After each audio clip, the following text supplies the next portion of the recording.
Okay, so today I'm going to talk a little bit more about neck reining. Hopefully you can see this horse, because I am neck reining him, but he's an older horse. He's pretty good in his gaits. He's set. So this is just his little flat walk, and he'll keep the same speed, and he'll do it on a loose rein. But this is rare for a lot of the horses. They won't gait on a loose rein, or they won't gait well, or they keep going in and out of gait. So when you're looking to buy a gaited horse, just know that you usually have to ride them with contact in the beginning. That means with your rein shorter up in front of your horn, like an English rein. And you have to give them half halts, which is squeezing and relaxing on the rein, which is kind of like tapping on the brakes to help them to stay in gait. Now, if the horse is set in its gait, you might not need to do that, and you might be able to ride on a loose rein, but a lot of them you can't. And this is a foxtrotter. The foxtrotter and the Rockies are more likely to be ridden on a looser rein than the walking horses, because the walking horses have to engage themselves a lot more to get that gait, and they have that overreach. So in time you can gait them on a looser rein, but you still might have to have a little bit of light contact. So even though I have just one hand on the rein, I can still half halt and help them to stay in gait. So I'm going to go a little bit faster, but hopefully you can see that the rein's kind of loopy. So I'm going to give him a little leg. Let's see what happens. He used to be pacey, but I worked on his gait. Now he's pretty good. Okay, so I'm steering him because he's looking around, but otherwise he's just holding this gait, and that's pretty smooth. If it starts getting bouncy, then I'm going to give a half halt.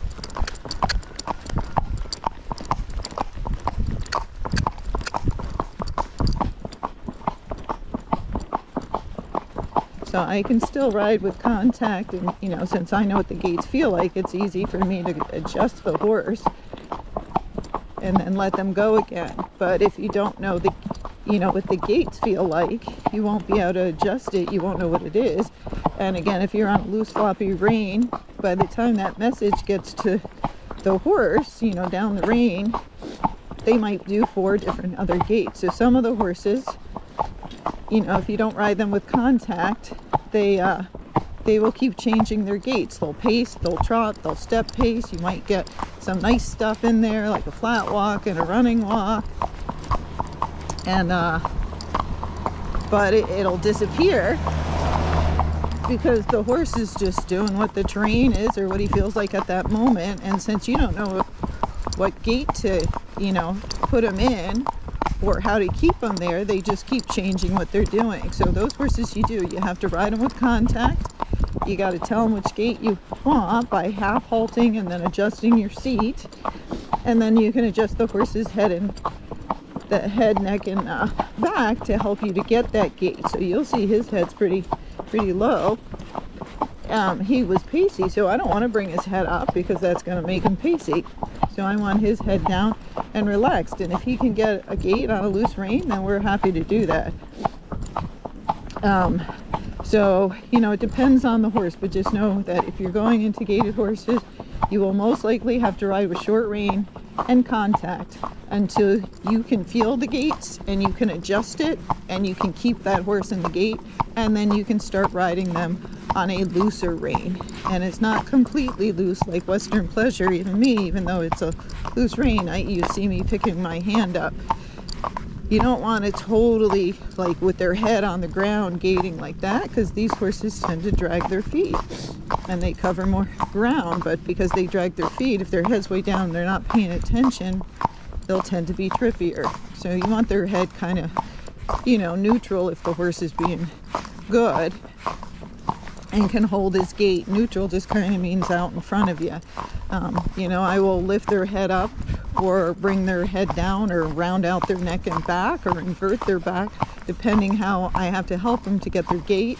And then once they can do that and hold it, then I can start trying to get them to do it neutral and on a looser rein. But that can take a long time for some of these horses because they've been ridden so wrong for so many years.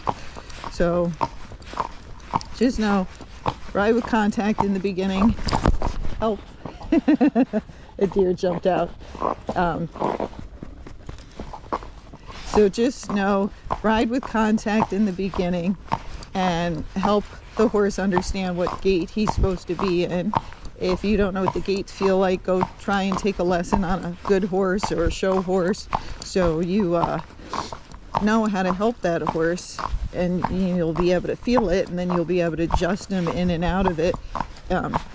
You'll be able to adjust him if he starts going in and out of it by slowing him down or speeding him up or adjusting his head, neck, or back. All right, but again, to ride on loose rein, that horse needs to have good gaits and needs to be set in them.